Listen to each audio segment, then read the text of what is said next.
but the president, according to multiple sources that I've been in touch with, is just not dealing with reality. He's been unstable, ranting and raving and so on. And in terms of being taken off of Twitter, I mean, it makes you wonder what he's going to do next. This, in a way, will be seen by the president as a provocative act. He has been emasculated to some extent by Twitter this evening, because if you think about it, and Dana was alluding to this, you think about of all the toys Donald Trump likes to play with, it's his Twitter account that he prizes most of all. Well, sadly, the person who's running the executive branch is a deranged, unhinged, dangerous president of the United States. With the kind of addictive quality of Twitter, what does it mean to someone like Donald Trump to be banned from Twitter? You know, it's interesting. The 88 million people, I think, was the number that he has as followers. They're not just supporters, and they're not just fans. From his standpoint, they're worshipers. He sees himself in his delusional belief as a god. Studiously trying to ignore the often insane-seeming misspelled rambling and screaming of the president on Twitter, then congratulations. Today appears to be the last day you will ever have to devote energy to that cause. Welcome, live from Capitol Hill, and we are live. You're in the War Room. It's Saturday, the 9th of January, the year of our Lord, 2021. And we put up that graphic. Can we put up that graphic that we got up there? If you have been watching us on YouTube, you're not watching us today, but we told you about this, a month ago, and they took us down temporarily, and we had to come back and, always say the preamble. And look, that's not a bad thing. Obviously, there'll be, confrontations legally later on by groups of people, et cetera, and that has to happen. We're going to talk about the oligarchy. But for us, I never liked giving the bulk of the revenue to Google in the first place, right? And those are the deals that you cut when you go up on those platforms. We're ubiquitous. And here's the question you got to ask. Why do they fear the show? 2 days after the vote, 2 days after the protest up on Capitol Hill, they took us down, and their reason was my interview yesterday, which many of you saw with Rudy Giuliani, of which Rudy, pointed the finger to the Democrats of being one of the instigators of this. I don't think he said the sole instigator, and that went outside. And also, I think talking about they say unfounded. We say if it's unfounded, then take the letter from the Senate, the head of the Senate of Pennsylvania, take the letter from the Judiciary Committee of the Senate in Georgia, and deal with it. It doesn't sound baseless to the guys in Georgia and Pennsylvania, and that's what we're pursuing. And we're not going to back off.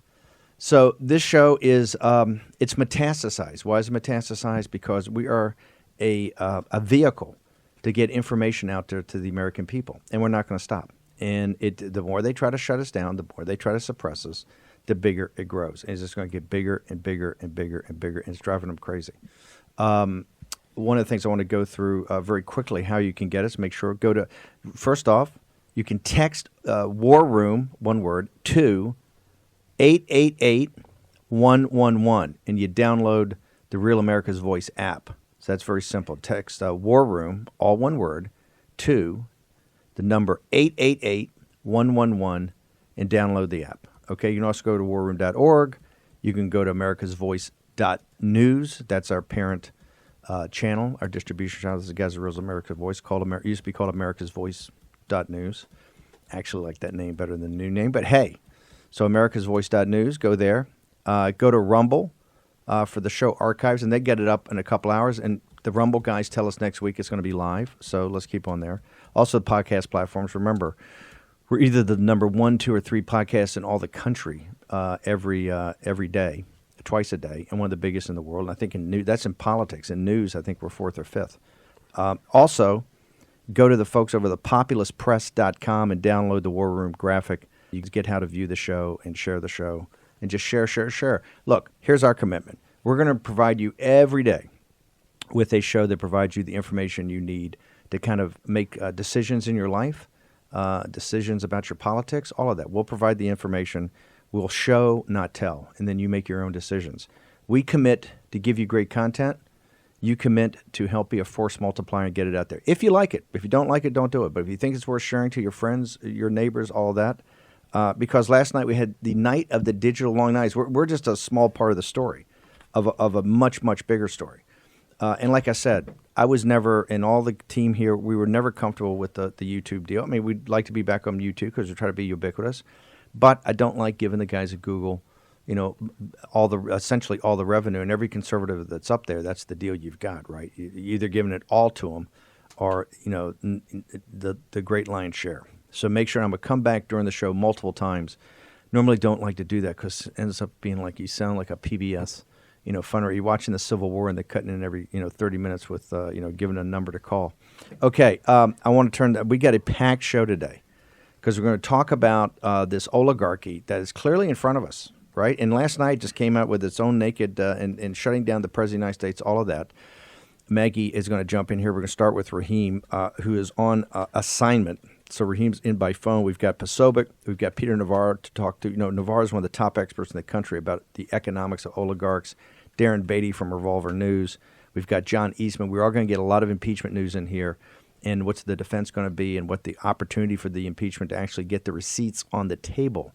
So I want to start first with Raheem Kassam, the editor of National Pulse, the host of the National Pulse show.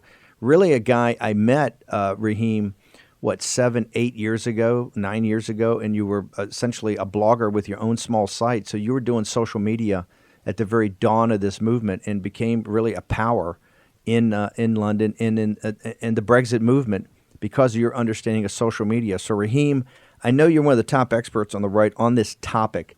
Just tell our audience, set the table, what happened last night for maybe people that don't fully grasp what happened.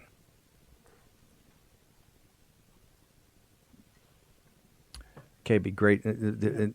Social media. Okay, let's see if we can hook you back in. Maggie, go to tell me, give me your perspective. Yeah, I'll fill in people a little bit until we get Raheem back. But yeah, last night President Trump was permanently suspended from Twitter, and then shortly following that, as he was also, I guess, he tweeted from the @POTUS account to make a statement, and then that tweet was removed. That's the official White House account.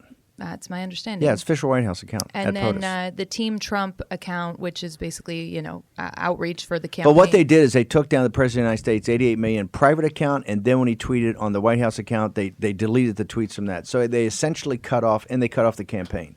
They basically cut off the President of the United States being able to communicate without any filter, right, over the heads of the media. Yeah, and they hate that because this was basically what gave President Trump his direct access to the American people. This is what people loved about Trump, is they felt like he was speaking directly to them. And then the other thing that's also alarming is they've also apparently suspended or banned his services to be able to email people. So most people who have made donations to the Trump campaign received many emails over the months leading up to the election. Maybe too many. Yes, maybe too many. So you won't be getting any anymore. But what's alarming is that now this is like overreached beyond just Twitter, and they're actually, leveraging other tech platforms, other social media sites to effectively ban and silence him and his ability to just reach the people. So what else happened last night? Who else got knocked down besides ourselves? Oh my gosh, I've got a massive list, but it was thousands of accounts. I personally have lost over 12,000 followers. I know Jack's been tracking how many he's lost. I'm sure Raheem's down. Everyone is losing followers, and it appears that either they're deleting smaller accounts. I'm sure there are some people who are also just saying, hey, you know what, I'm out of here, I've had enough. But I think a lot of it is people being suspended. What about, and also we had Brandon Strzok on last night. He was on Laura Ingraham later. Remember, this is coordinated. Facebook took him down. Then they took down all the people that work for him, and even the volunteers that work for him. They took them all off Facebook. Yeah, and that's their personal Facebook pages. Right. That's not just as being an admin of the Facebook page. So this is obviously very targeted. And then what's alarming is I posted an Instagram story talking about how offended I was that the Walkaway Facebook page had been removed. And then that post of mine on Instagram was flagged as talking about violent organizations, and that I was got a ding, a penalty, and that post was removed from my stories. Okay, let's go to, I want to bring in, we can't get Raheem. Let's go to Dr. Peter Navarro. Dr. Navarro, you're an expert in this area. Tell us what happened last night in your opinion, and walk us through what's going on here with the rise of the oligarchs. Yeah, let's go a little old school, Steve, for your listeners and viewers. My background is actually in antitrust analysis. And what I'm going to do for your viewers is show you a couple of slides, but I'll talk the radio audience through that. What we've got here, writ large, is the mother of all antitrust issues in the 21st century. We had the old-time robber barons. Their goal was simply to maximize profits. What the new social media are doing is to minimize conservative free speech. And I think, as I'll explain in a minute, it's also a way to maximize their profits by preventing the Democrats maybe from going after them on antitrust issues. So it's really a textbook analysis. So what do we got here? We got a collusive oligopoly. What does that mean? It means we've got a very small number of firms who are able to tacitly collude with each other. Now, how does it work? You got Twitter, they monopolize the short instant messaging effectively, monopolize the social, monopolizes the video platforms and search. And there's this thing called signaling theory in economics, Steve, where you don't have to pick up the phone or get in a back room. You just, the leader in a particular space is able to signal by taking action. And so this looks to be a coordinated tacit collusion effort to basically minimize the free speech of the conservative movement, and particularly President Trump. And here's the interesting part. The direct assault is obviously the deplatforming, but what was chilling to me, Steve, what was really chilling to me today was when I saw Apple and Google putting pressure on Parler, the alternative to Twitter, for if Parler doesn't behave according to their social norms, they're going to take them down from their app store. So that's an indirect assault. So this is the biggest assault on the First Amendment I think that we've ever had in the history of the Republic. I mean, it shades of the Third Reich, it shades of Putin, it shades of Beijing. I mean, this is unbelievable. And I think the game afoot here is that Zuckerberg, Pichai, and Dorsey all feel the pressure coming from Democrats and Republicans because of their antitrust activities. I think what they're trying to do by smashing Trump and conservatives, maybe build a little goodwill with the incoming administration so that they can keep having their way with our First Amendment. But this cannot stand. And the War Room, I hope, will be the leader, the thought leader on this in terms of figuring out a strategy to counter this, because this is going to take years to deal with. This is totally unacceptable. This is, when I left the White House in September of 17, I was giving these speeches, and one of the big parts of the speech would be about how we had to turn these into public utilities. Okay, we're going to take a short commercial break. We're going to return with Dr. Peter Navarro. We're going to get more into the economics. Remember, we're the signal, not the noise. You got to lay out the economics, get the terms. Just like when we started pandemic, we're going to do this. And we're going to go through it all. We're going to return with Peter Navarro. We got Jack Posopiec after that. We got Darren Beatty from Revolver after that. We got John Eastman, the constitutional lawyer, is going to walk us through everything on the impeachment. We'll return with Dr. Peter Navarro in just a moment.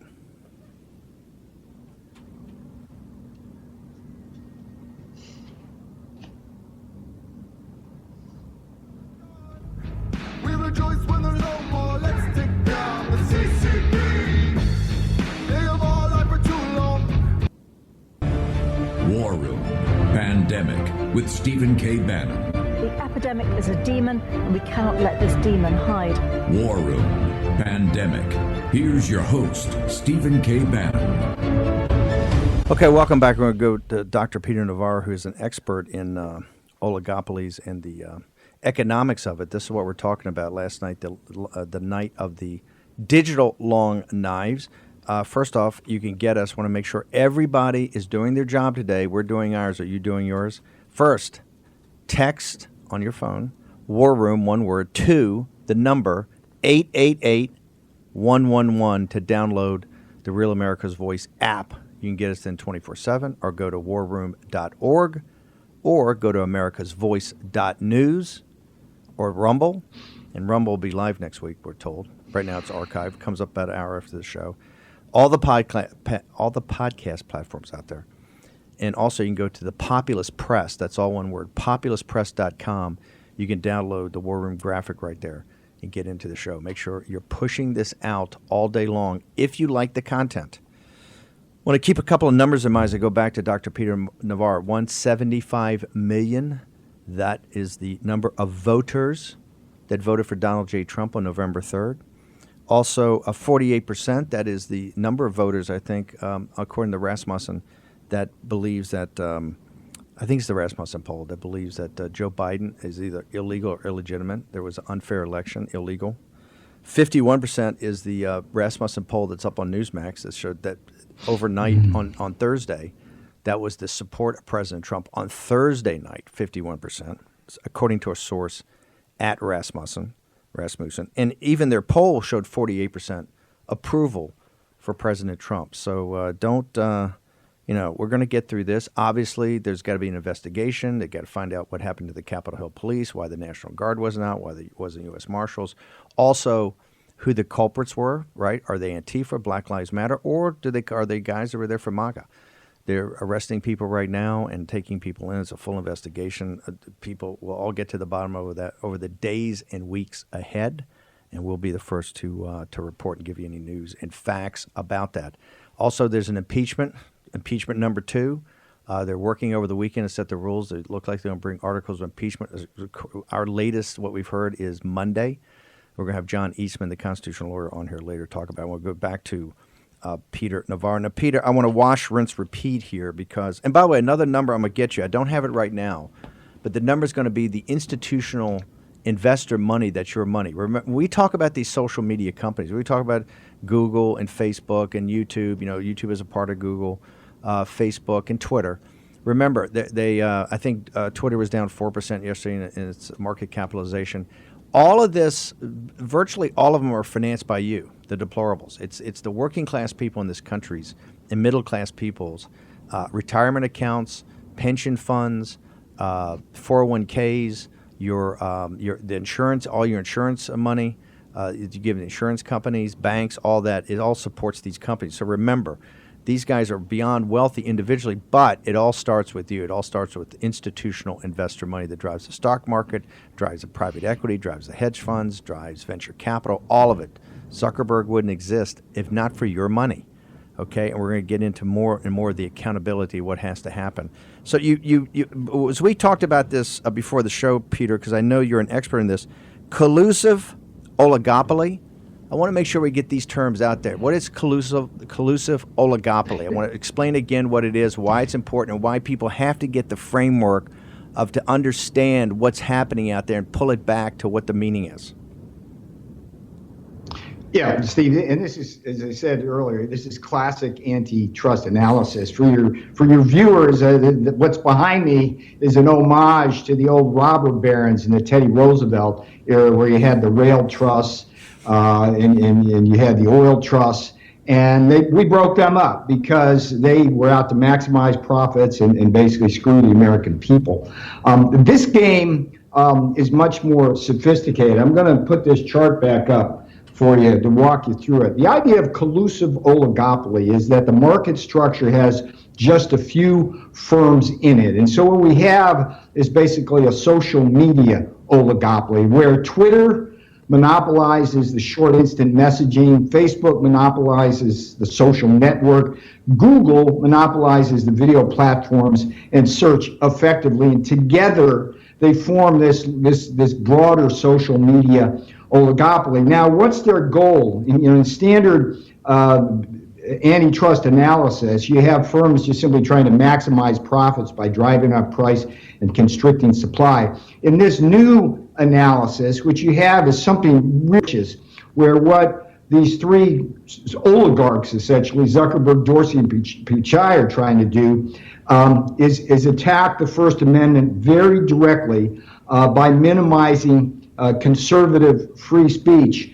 And what they do, the other part of this collusive oligopoly theory is this whole idea of tacit collusion and signaling. It's illegal for these three guys to get in a room, a dark room, or talk on the phone and say, hey, we're going to coordinate activity in the industry. Okay, they can't do that. That's outright collusion, per se illegal. But tacit collusion, there's a whole body of work in economics that shows that signaling from the price leaders, basically, if Dorsey says, hey, Twitter's going to ban Trump, that signals to Zuckerberg, yeah, I'll ban Trump. And then that emboldens Pichai to take other action. And that's what's going on here. And Steve, the worst news for me today was not just this direct assault on everybody being deplatformed, and hearing Midge talk about it, I mean, it's frightening how many people are involved. What bothers me, and this is really antitrust problem,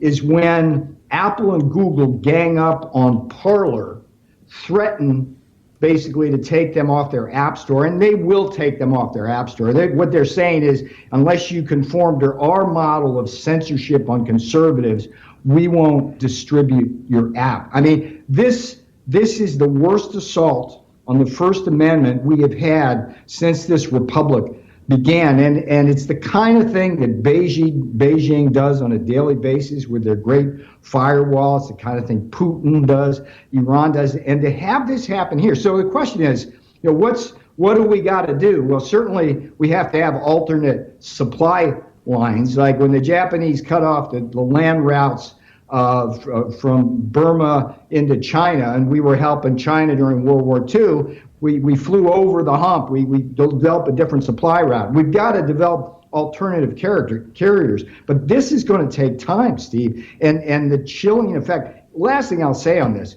is really dangerous. I mean, you're basically putting a pressure cooker lid on 75 million Americans who voted for a very popular president, and you're basically cutting him off from him being able to communicate with them and them being able to communicate with him. What could go wrong there? Let me ask you, this show has been the leader in going after the CCP's firewall, both regarding Hong Kong and mainland China. You know, we've had, every weekend for months and months and months, we had people on here from mainland, Chinese citizens, that would walk us through the terror of having the firewall. And we've actually said that we're afraid that we're seeing a real firewall coming here in the United States. Do you believe that? Do you believe that that the collusion of these companies has now essentially created a firewall within the United States on political speech? Look, there's no question about it. They banned the president of the United States, and as he becomes a private citizen, they've essentially it's not that they've cut him off from his followers, they've cut his followers off from him. I mean, this is the scariest 30 seconds in American cinema is that scene in Saving Private Ryan where they're not baying. It's just, I'm going to stick in your throat and you're going to die. Just take it. And that's what Zuckerberg, Pichai, and Dorsey are doing right now to the First Amendment, and shame on them. But it's like this is right out of the playbook. This is what they've been doing leading up to the election, and so something's got to give here. And I'll tell you what, you talked about the financial consequences. If just dispassionately, if you wanted to be long or short Facebook and Twitter and Google, this would not be the time to go long on those companies, because I think this is going to be very disruptive to their model. But Steve, here's what I think. It's a long-run profit maximizing play where, okay, if we crush Trump and his followers and we shut up all the conservatives, maybe the Biden administration won't crack down on our antitrust violations, which even before this happened were flagrant. Europe wants to get them. Yep. Congress wants to get them. These are bad hombres. We got to jump. Last question: should these companies be broken up like the AT&T was back in the '80s with the regional bell operator? No. Should it be broken up and should be in a New York minute. Okay. In a New York minute. Yeah, this is too much money and power in people who are detached from reality. What about should they be turned into public utilities? I would prefer just breaking them up and having more competition in the market. Again, that's another discussion we could have on another show. Yeah. But you have to think about how they go about consolidating their power. Okay. And it's all about the market structure. Okay. Last question. Next time. We'll bring you back on Monday. Last question. Yes or no? They create a national security situation by cutting the president both on his personal account and then taking down what he put up on the White House account.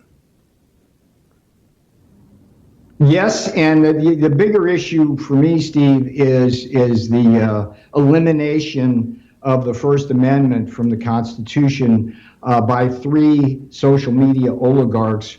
If we want to get rid of the First Amendment, there's a procedure to do that. It would never happen under that procedure. Peter, why do they have the right to do what they did? They do not. We got to jump. Peter Navarro, we'll get your social media handles up after the break. Dr. Peter Navarro. Thank you very much. Excellent summary. This is why you come to the War Room.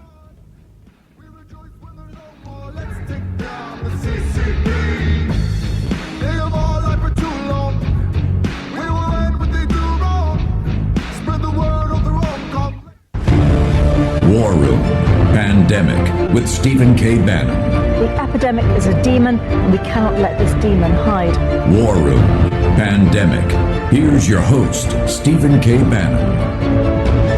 Okay, we're going to spend a lot more time on this over the next days and weeks ahead. It's a massive issue. It's come to the head. We've been talking about this forever. It finally happened last night.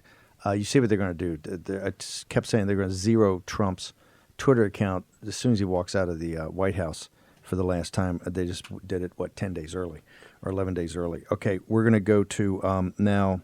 So we're going to get the economics. We want to make sure you understand what's going on, all this antitrust, what all the moves are, how they're using your money, right? Your pension fund money supports these companies, and how they're totally unaccountable. And I think they're going to be held accountable. I think they've crossed a line here, and I think the ACLU actually, not that you're going to get a lot of support from the left, but we know we do have some support from the Bernie populist on the left that these companies are too powerful, too out of control. Okay, I want to go now to Jack Posopiec, One American News, one of the most sophisticated guys out there as far as social media goes. I guess part of that comes from your naval intelligence training in the Chinese, because the Chinese are the masters of social media. You know, Miles Guo calls it the great unfocused weapon of war. He thinks social media is a weapon or can be weaponized quite easily. So, Jack, tell us about last night and where are we today? Steve, last night was a declaration.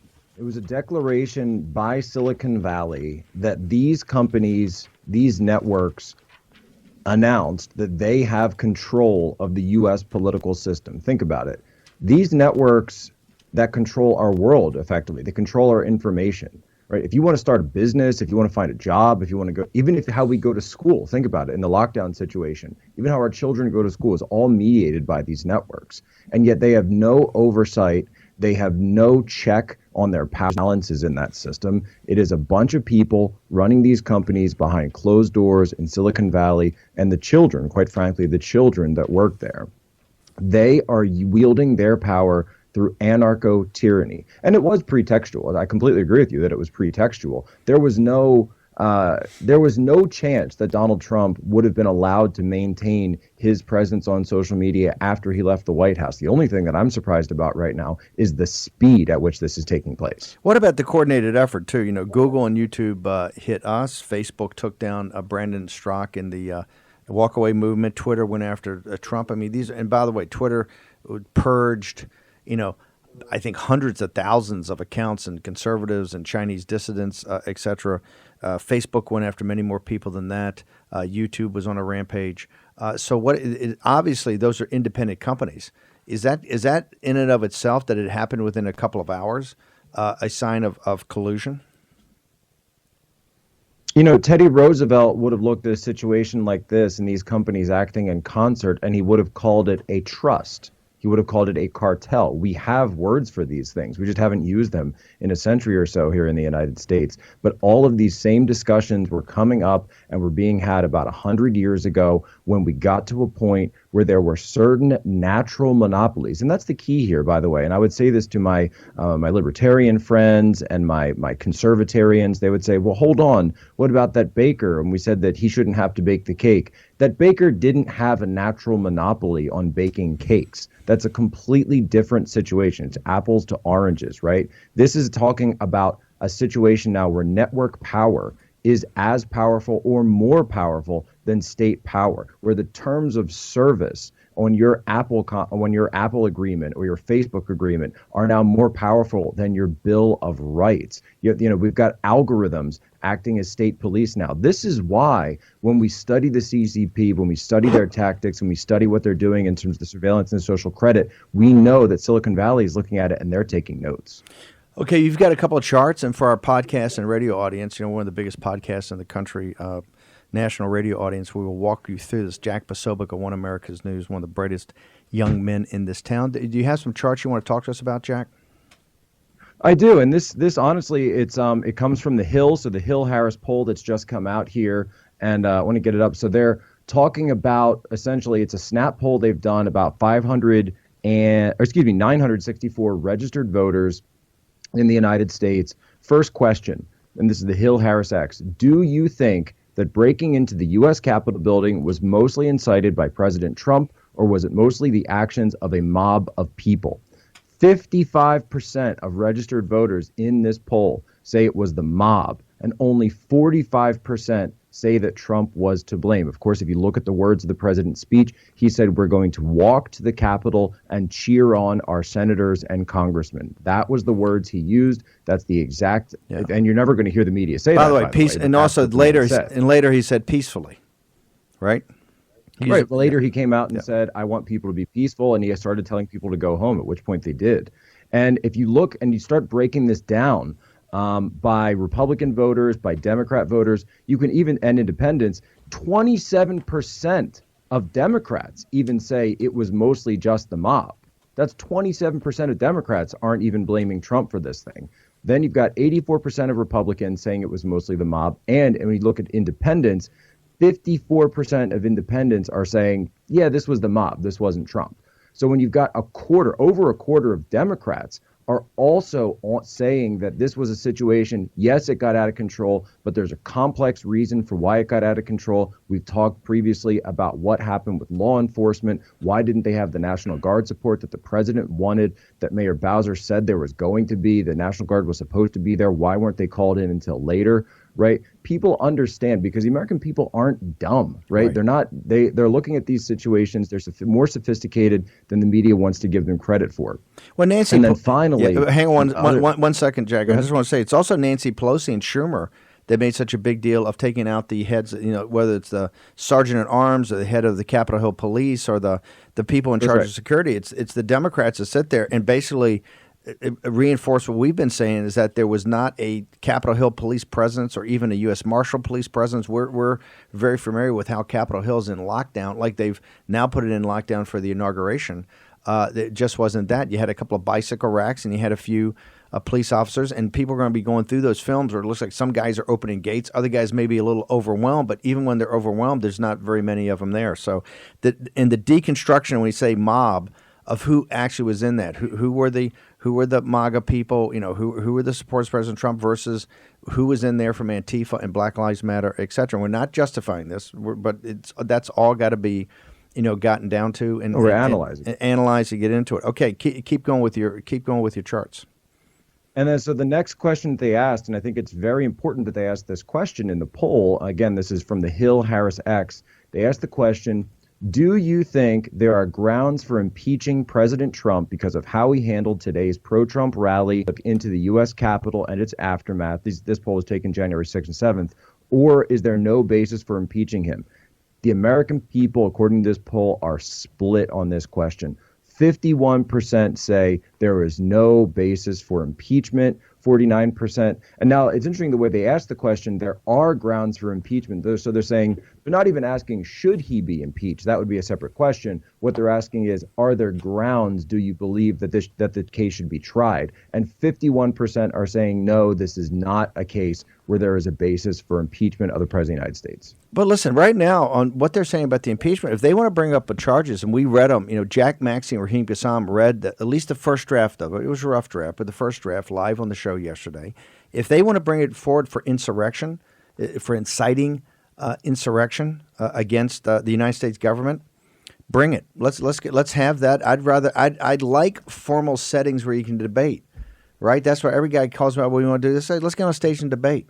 Let's see how good you are, right? Let's get up there. Let's debate this. Let's get up there and put the evidence out. And hey, maybe you don't even know. Maybe we put a couple of receipts out from the fraud out there that the Senate in Pennsylvania is still wrestling with, the Senate Judiciary Committee in Georgia is still wrestling with, the Judiciary Committee of the great state of Arizona is still wrestling with. They've got subpoenas out all over the place. Maybe we get in there and talk about why there was even a protest in the first place. Hey, you want to throw down Nancy Pelosi? Let's throw down. We're ready. We're ready to go. We'll come in, and you'll have the Jim Jordans of the world. You'll have some of the fire breathers. You'll have Gosar and Biggs and these guys. You got pretty smart guys over there. So Jack, tie it all together. You've got the oligarchs, and they clearly moved. And here's what they wanted to do, and it was highly targeted. Brandon Strzok, the War Room Show on YouTube, Brandon Strzok on Facebook, the president on Twitter. What they want to do is take away some of the leading voices that are putting out information, or in Strzok's case, providing alternatives to Democrats. I mean, this is not a hidden playbook, right? It's pretty obvious, and it's what gets me. And I kind of say, hey, I can see it. Is I've been saying this for a long time. When they move, they're going to move in concert, and they're going to move large. What say you, Jack Posopiec? Right. If you don't think that this wasn't planned in advance, then you haven't been paying attention. If you don't think that these lists were already prepared of who they wanted to go after, of what grounds they were going to pretextually use, it didn't matter what they're reading intentions into the president's tweets as to why they took him down, using words that he never said and ascribing intentions to him that, unless they have some kind of mind reading ability, they don't have. This was planned well in advance. This is an operation that's being run on the American people, and they need to understand that. It's being launched on the deplorables. It's being launched on the 75 million MAGA supporters that came out, that voted for President Donald Trump. And the reason they're doing the impeachment, the Washington Post today said in their first paragraph that it's a punishment that he was taken down. Here's the real reason. It's not a punishment. They want to strap him down so that he can never run again. They're doing everything they can, both legally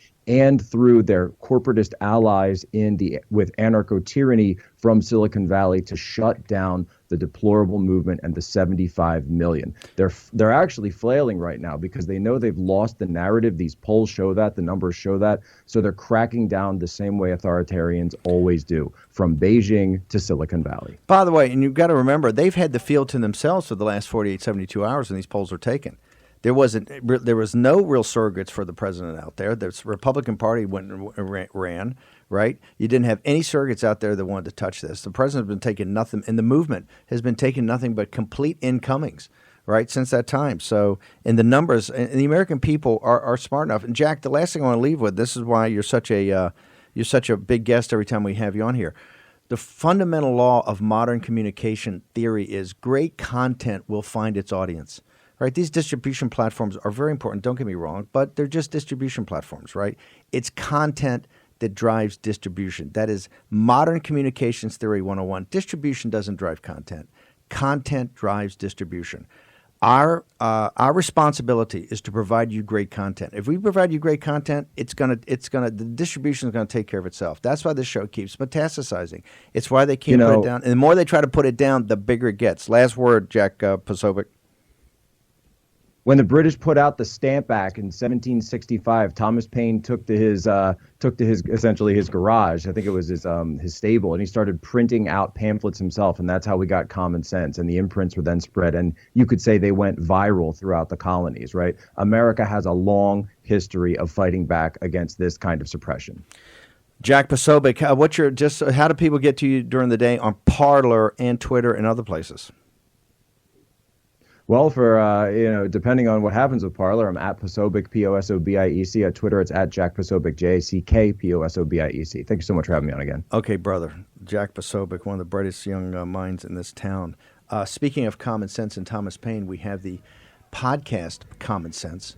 Rudy Giuliani, the star of that podcast, is going to join us in a second. He's actively working on, I believe, the president's impeachment today, right? Rudy was the impeachment lawyer, the head of the legal got presented facts to the American people, and President Trump was found not guilty at the trial in the Senate when we started this show. Okay, we're going to return in a moment. Rudy Giuliani will join us next. We rejoice when there's no more. Let's take down the CCP. They have all lied for too long. We will end with the War Room Pandemic with Stephen K. Bannon. The epidemic is a demon, and we cannot let this demon hide. War Room Pandemic. Here's your host, Stephen K. Bannon. Okay, we have more breaking news. We actually broke it the other day about the shop, but Jack, you had some observations? No, but Axios came out with a list last night, everything from Reddit to some things we've probably never even heard of. But one of the things that we were talking about is the economics of it. Shopify is an online shopping destination, and they have literally apparently taken down all Trump merchandise, and this is harming individual people around the country. This is what I was saying. So when they banned Trump's Shopify site 2 nights ago, I was saying this is horrible because there are whole businesses of small business owners who exist just purely to sell patriotic merchandise, to sell Trump merchandise, graphic, Trump T-shirts. So all of a sudden, if those people aren't allowed to do business, this has like a massive ripple effect. This is psychological information and economic warfare. There's no doubt about it. This is a firewall. This is just like the CCP. This is a firewall. I want to now turn to the gentleman. By the way, our man of the year, and Rudy, you missed it yesterday on our at the end of our show, which I think had 500,000 views yesterday when you were on. You started the show. And then later at the end, we actually had a ceremony where the National Pulse cover, the photo we took of you here that's been the National Pulse cover for Man of the Year, became ours also for the Man of the Year that we hang here in the War Room. I just also want to thank you, Rudy. When I'm on your show or your podcast, your ratings go up and, Rudy gets to the next level. When you're on ours, our ratings go up and we go to the next level. Of course, now we're banned for life. So thanks, Rudy. Thank you, boy. Thanks, brother. No, but here, look. No. But here's the thing. And Washington Examiner's got a good story. We're going to get it up on the site so everybody can see it because Rudy questioned what drove the protest to be more than a protest. Oh my God! And he put part of the blame on the Democrats, and of course they took it. And they said also he brought up stuff about the false and fake, steal the election. Which, by the way, is, as we said, is in the Senate of Pennsylvania, in the Senate Judiciary Committee in Georgia, and in the Judiciary Committee of the Senate of the great state of Arizona. So we're just reporting facts of where things stand. But, Rudy, let's get caught up currently. We don't need to – and listen, hey, the revenue share over there was not great, so we're still ubiquitous. This show is driven by content because we have people like you. I want to go to the digital night of the Long Knives last night, an organized effort, coordinated effort. YouTube took us down permanently, they said. Brandon Strzok and other MAGA movement Facebook pages were taken down. Individuals were taken down. There's a huge purge in Twitter. And, of course, the coup de grace was the President of the United States' private Twitter account, 88 million people, and all the tweets he put up on the official POTUS account. So walk me through this ban. How big a deal is it? How big a legal problem do we have here? And what is the President of the United States to do to be able to speak to the American people? This is a very, very big issue. Maybe not realized because of the censorship of this country. 3/4 of the media doesn't cover it. I mean, this is like Nixon's purge, worse really, because it has a much broader effect. That affected 5 people. I mean, this affects. I mean, the president has 85 million followers, I believe, right? 88. 85 million people, 88 million followers. Yep. So they are taking away the right of 88 million people to hear what they want to hear as American citizens. Where do they get that right? They don't get that right. And now, whether we talk about it as a legal right or as an American value, if you do that, you're not an American. You have no understanding. Mr. Dorsey has no understanding of what it means to be an American, to take away from 88 million people what they want to hear, because it disagrees with what he wants them to hear. That is the action of a pure fascist, and this is a very bad guy to do that. I mean, these are tendencies that happen in totalitarian states. And when you called it the night of the long knives last night, I thought that was an appropriate description. I mean, this is the biggest attack on American free speech that I can think of in the history of our country. This has never happened before. There have never been this many Americans that agreed that you should cut off free speech, because Americans value free speech. And then to go after the President of the United States and to stop him from communicating with his constituents, with his citizens, it approaches a national security problem without any doubt. His ability now to communicate, if God forbid Iran does what people are afraid they might do, some strange or terrorist action to make up the Soleimani death, his communication will be significantly limited. This is a very, very serious act, both as regards the president and then as regards the 85 million people who want to listen to him. Rudy, where did they come off? Say 85 million. Well, I'm gonna put this. Can't listen to what I'm gonna put this back to you. We got about we got about 2 minutes in this segment. I would like to hold you over for part of the next, and here's what I want to put to you. These are inextricably linked, and what I mean by that is that over the weekend, Nancy Pelosi's House is working on and drafting up an articles of impeachment. We know there'll be one, and that will accuse the President of the United States of breaking his oath of office by inciting violence and a violent insurrection against the United States government on January 6th.